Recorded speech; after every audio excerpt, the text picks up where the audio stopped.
Hi there. I'd like to work an example problem for confidence intervals involving proportions and then show you how to use StatCrunch to solve this problem. So here is our problem. In May and through August of 2016, the Pew Research Center conducted a survey. They used 7,917 sworn police and sheriff officers that are in departments with at least 100 officers. So these were not tiny departments, but sizable police departments. They were asked about several things, and 1,623 of the officers said that they frequently feel angry and frustrated. So I'd like to figure out and like to present the point estimate for this finding of the frequently feeling angry and frustrated. So I'll take, and that's p hat, our point estimate, our one number, and I'd like to stack and the 1623 and stack it over 7,917 to create a proportion, which is essentially saying just about almost 21% of officers felt this way. Now, that's great. That's how these 7,917 officers answered a survey question, but I'd like to extend this out and create a confidence interval for the proportion of all sworn officers in departments of this size that feel frequently angry and frustrated. So that'll be our confidence interval to talk about all such officers. So StatCrunch is how we're going to go about this. This is your navigation. We'll go through this in a minute live. But if you want to refer back to this, this is the navigation to get to the place where you'd like to have it compute a confidence interval for you.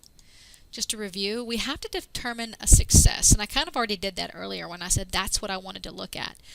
Those individuals that answered the survey question saying they feel frustrated and angry frequently. So that's going to be our success. Now that's just sort of a stat term we call for the part of the side of the two-sided situation we're most interested in working with. I don't think this is a successful thing that people feel frustrated and angry, but from a statistical viewpoint, we're going to call that our quote success. I say that because that is what our numerator is. It'll be something StatCrunch will ask us for, the number of successes, so it's part of the numerator of our point estimate, and the number of observations is our denominator, and that is actually our sample size as well. And just a reminder, we want 95% confidence. So let's do this.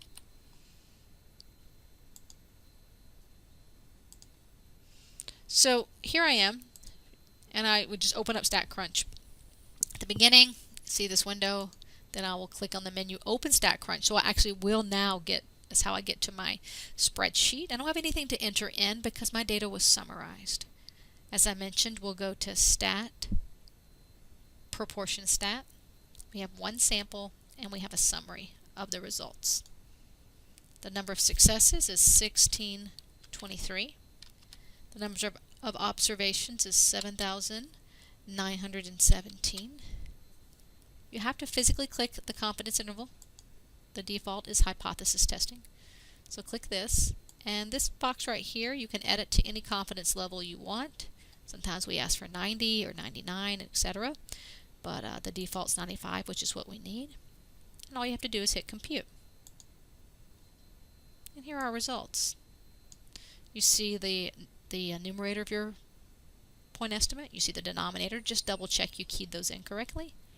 There's the sample proportion at almost 21%. But more importantly, the last two boxes here are our confidence limits. Lower confidence limit of our confidence interval and the upper confidence limit.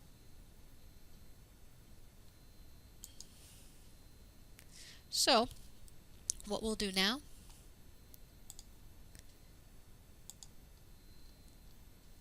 is this is how we would write it in a mathematical way. Our lower confidence limit was 0.196 and our upper confidence limit was 0.214. So we know that our point estimate is directly in the middle of here at 0.205, and we went to the left a bit to arrive here at the lower confidence limit, and we went to the right a bit to arrive at the upper confidence limit. That distance we traveled is our margin of error. And we want to follow up. We don't just want to answer this because that really doesn't mean much if you don't understand the context of the question. What we're saying is that we're 95% confident that the proportion of all sworn officers in departments with at least 100 officers that feel frequently angry and frustrated is between 0.196 and 0.214. Now, not a lot of people like to talk in proportions. If you want to talk about this as a percent, just make sure it's almost the exact same sentence that you introduce it as a percent. And again, of all. So we're kind of talking about how we believe where that true population proportion would be if we were able to survey all sworn officers in these larger departments.